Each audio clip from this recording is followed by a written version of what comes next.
Boa noite, eu sou o Manuel Moura Guedes e este é o Jornal Nacional. Algo está podre no reino da justiça em Portugal. O caso das FP25 chegou ao fim. Há crimes de sangue, houve 10 mortos e 7 tentativas de homicídio. Entre os acusados estava o Hotel Saraiva de Carvalho. Esta tarde, o tribunal mandou-o em paz e apenas 4 arguidos foram condenados a penas menores. Curiosamente, 3 deles eram arrependidos.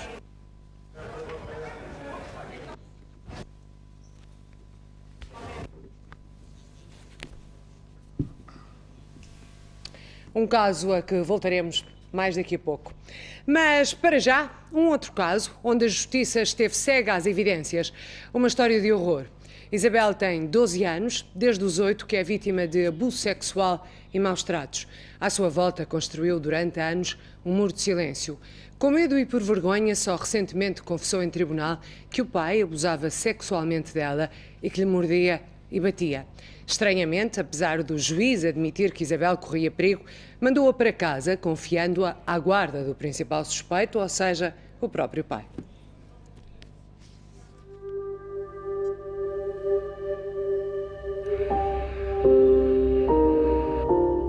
Desde os 8 anos que esta criança é vítima de abuso sexual e maus tratos. Perante um juiz, confessou em tribunal que o pai abusava da menor, que lhe mordia nas maminhas, que lhe batia de cinto, que tinha medo, que não queria voltar para casa. Eu disse ao tribunal que batia. Não neguei. Com cinto? Sim, não neguei. Mas batia na altura própria, não batia loucamente. Na altura própria, na altura que eles precisavam de correção. Isabel contou-me isto assim, disse que o pai que tinha feito mal, que tinha posto o pipi dele no pipi dela, por mais que uma vez, e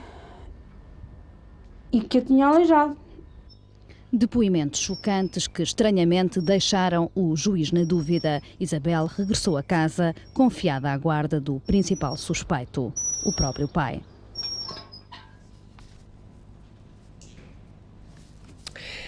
Uma reportagem desenvolvida de investigação da jornalista Ana Leal, para ver na íntegra, mais à frente neste jornal, com os testemunhos do pai agressor, da mãe que conhecia a situação, da avó revoltada e de uma irmã que tem passado pela mesma situação da Zé Isabel. E vamos também tentar perceber porque é que a justiça não age. Há mercenários portugueses em Cabinda. A denúncia é feita por Sérgio Fidalgo, que finalmente abandonou o hospital, depois de ter sido refém durante 11 meses da Fleck-Flack. O funcionário da Moto e Companhia emagreceu 30 quilos enquanto esteve refém em Cabinda. As diferenças são notórias. Sérgio Fidalgo perdeu 30 quilos, mas agora tudo caminha para a normalidade. Hoje teve alta do hospital e regressou a casa.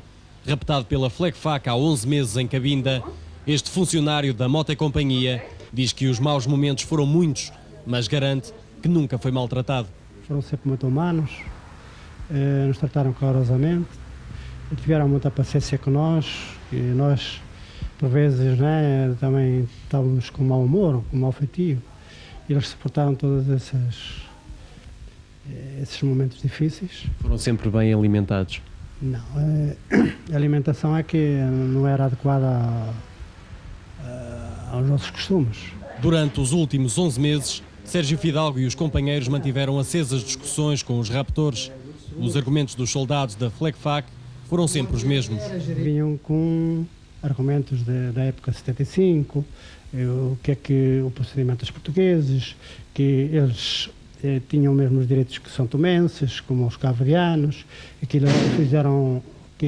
tiveram lá os holandeses e os ingleses, que eles optaram pelos portugueses, pela cultura portuguesa. Sérgio Fidalgo diz que não sabe se há ou não militares portugueses ao lado do exército de Angola na luta contra Cabinda, mas adianta que conheceu alguns mercenários. Tropas portuguesas não acredito muito. Pode ser mercenários, porque também há mercenários portugueses que eu os conheci, lá em Angola.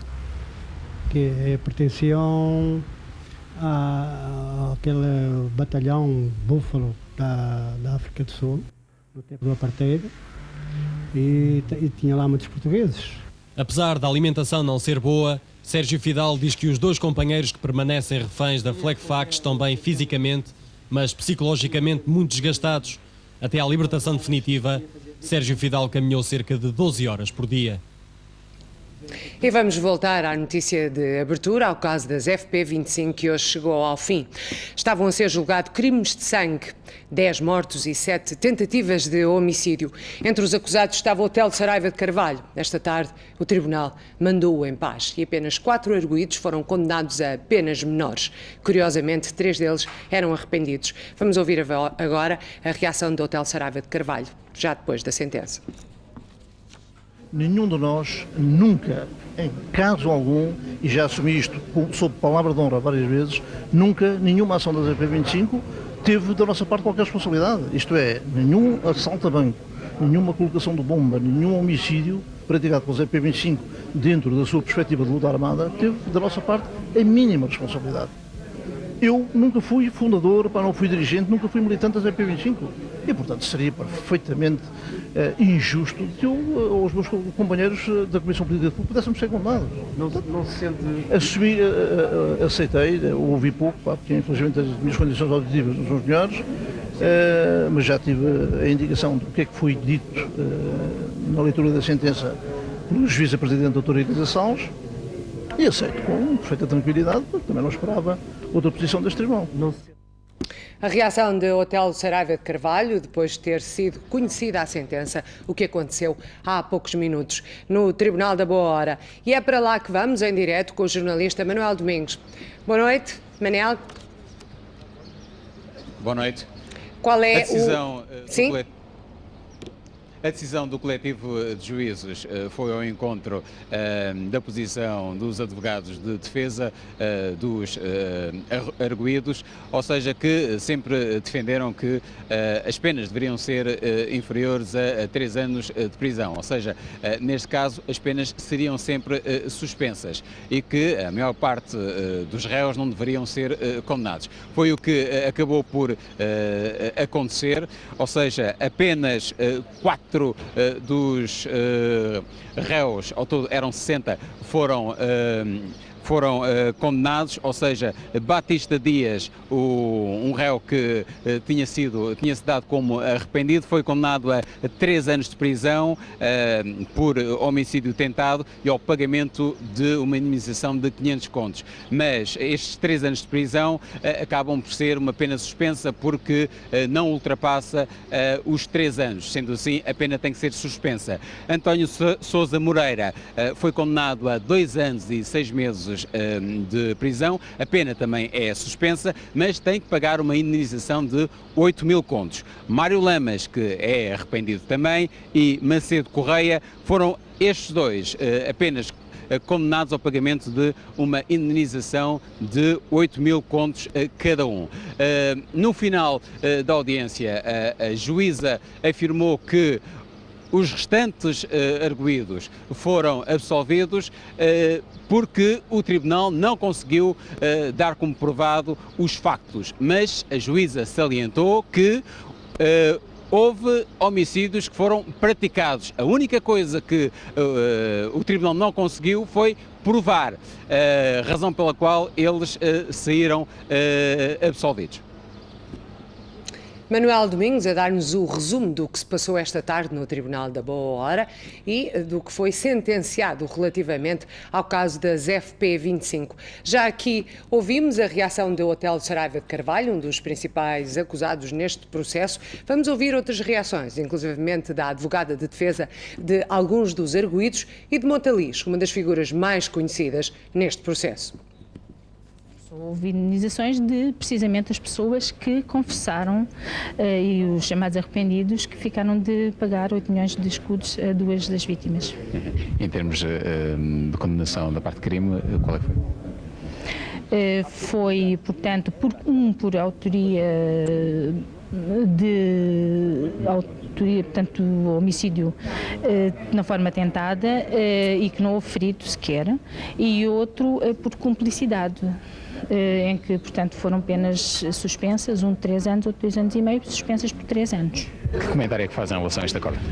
É um comentário de reconhecimento pela justiça que acabou por ser feita, embora tardiamente, de uma forma que era esperada por nós, sempre foi, com prejuízos enormes ao longo do tempo, não só materiais como também da imagem pública, transtornos de toda a ordem, um espírito persecutório que os setores mais revanchistas não perdoam à esquerda e num projeto desse, mas finalmente com a grande satisfação de que as instituições, apesar de tudo, ainda funcionam, e este Tribunal teve a coragem de assumir uma postura de exigência em relação ao seu processamento e em relação, nomeadamente, aos arrependidos, que é notável em relação ao primeiro julgamento de Monsanto.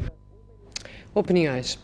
Se houve vítimas inocentes, o Nuno Dionísio foi certamente uma delas. Tinha 4 meses, vivia com os avós e foi morto em São Mansos, no Alentejo, em 1984. Para a organização terrorista, tratou-se de um erro técnico. A mãe da criança, hoje já viúva também, não quer falar sobre o assunto. Tem medo, mas o que se passou na boa hora é para ela apenas uma farsa. O movimento da reforma agrária estava mais vivo do que nunca. A revolta contra os grandes agrários fazia-se sentir quase todos os dias.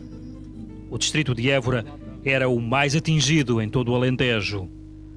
A bomba que rebentou nesta casa em São Mansos há 17 anos acabou por ficar na memória de todos, pelos piores motivos. A morte de um bebê de apenas 4 meses. Eles tinham a cabeceira assim, para o lado da empena. E tinham na caminha do menino daquele lado. Tanto que o menino foi o que foi e a menina ficou deste lado, estava do lado da janela, não apanhou a menina. Nem a mãe. E nem o pai, porque o pai ainda não estava deitado. Só morreu o menino? Só morreu o menino. Um bracinho do menino foi ter ali ao canto da casa, a porta do corredor, do quarto para o corredor, e ficou logo pegada no outro lado da parede. Coisas que a gente depois viu, foi toda a noite, isto foi logo à boca da noite. Havia por aí papéis espalhados, era o que havia aí. Diziam o quê esses papéis? Os papéis diziam que era uma reivindicação para o avô do menino, mas o menino é que foi. Agora a gente sabe lá o que era que se passava. O engenho explodiu por volta da meia-noite. 17 anos depois, todos falam como se fosse ontem. Por som que fez, que atingiu aqui isto tudo depois. Aqui a rua, vidros partidos, das janelas, das portas, sofreu tudo um bocadinho. E foi assim durante a noite, de madrugada? Foi, aí talvez meia-noite, sei lá. A gente íamos deitar ainda. Nem nós apercebemos que era bomba, na altura. Os rapazes estavam lá embaixo, viram o clarão e vieram. E eu disse assim, mas isto foi o quê? E depois um rapaz disse assim, isto aqui foi uma bomba que aqui deitaram. Não me digas uma coisa dessas. Os vidros daqui, além daquela casa daquela senhora para cima, foi tudo escavacado, portas e tudo. E um barracão que estava aí foi a mesma coisa. Ainda hoje, 17 anos depois, ninguém consegue explicar o que se passou. A verdade é que a única explicação que foi dada por Hotel Saraiva de Carvalho é que se tratou de um erro técnico, uma explicação demasiado fria para a morte de uma criança de apenas 4 meses. A população, revoltada na altura e ainda hoje, pela falta de uma explicação e da ajuda de quem quer que fosse para minimizar os danos que ficaram bem evidentes em todas as casas, essencialmente na família que acabou por perder uma criança. Amílcar Matos, com a imagem de Gonçalo José, a TVI em São Mansos, Évora. Uma outra vítima foi Gaspar Castelo Branco. Era diretor-geral dos serviços prisionais. Foi morto precisamente na véspera das eleições presidenciais, em 1986. E aqui comigo está o filho. Manuel Castelo Branco, primeiro que tudo, uma reação a esta sentença. É com alguma perplexidade e com alguma revolta. Enfim, isto é a consequência, digamos, de todo um processo. Julgar um crime 20 anos, ou julgar crimes quase 20 anos depois de eles terem acontecido, é difícil, e muito mais difícil é julgar esses crimes quando há uma total ausência e de responsabilização do poder político desde o primeiro processo das FPs 25. Desde sempre houve, diria, quase uma vontade de esquecer o assunto, de não falar das vítimas. Parece quase que as vítimas tinham culpa do que lhes tinha acontecido. No caso do meu pai foi sintomático a desresponsabilização total do poder político, nomeadamente do governo da altura. E agora vamos falar do Poder Judicial. O que é que tem a dizer quanto a esta sentença? Acho que é muito caricato para o Poder Judicial. Esta sentença é, no fundo, a consequência de todo este processo. Primeiro foram prazos que esgotaram, depois foram inconstitucionalidades, depois houve julgamentos que tiveram de ser repetidos. Isto, no fundo, é o somatório de todas essas ausências também do Poder Judicial, que também nunca foi apoiado pelo Poder Político. Portanto, deduzo que não sente que se tenha feito justiça. Não se fez justiça. Não se fez justiça. No caso do meu pai não estava a ser julgado neste de qualquer forma, era uma organização, não é? Mas é toda a organização que devia ter sido culpada. Foi julgada e foi amnistiada.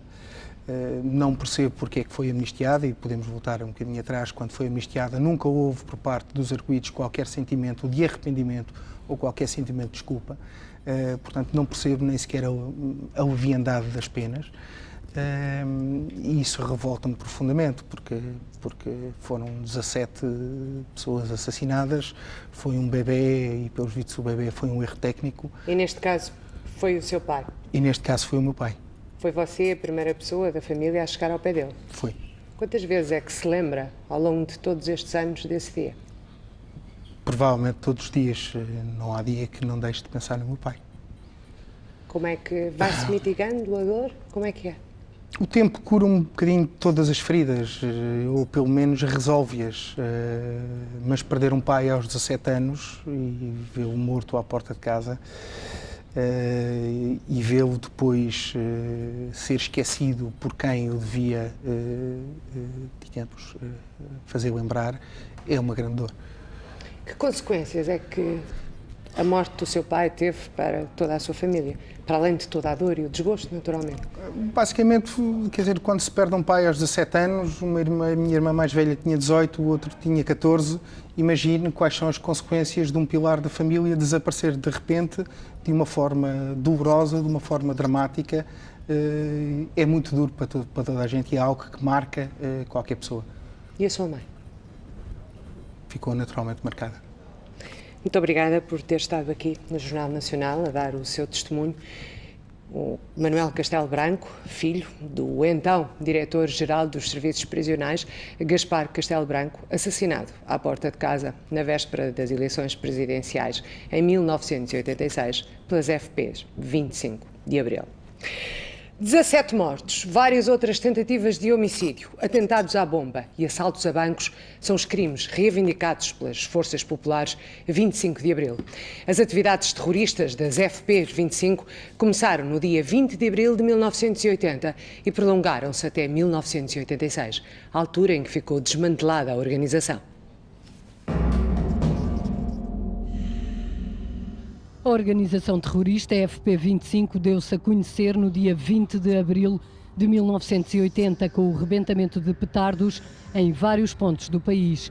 Foi o início da onda de violência e de retaliação da luta armada clandestina contra o que consideravam de poder da burguesia. Um dos crimes mais chocantes foi o de um bebé de 4 meses que morreu num atentado bombista contra a casa do seu avô, um proprietário agrícola de São Mansos, perto de Évora. Decorria o ano de 1984, um dos mais negros da atuação das FP25. Mas anos antes, em 81, um carro armadilhado servira de cilada a 2 guardas da GNR. O atentado, reivindicado pelas Forças Populares 25 de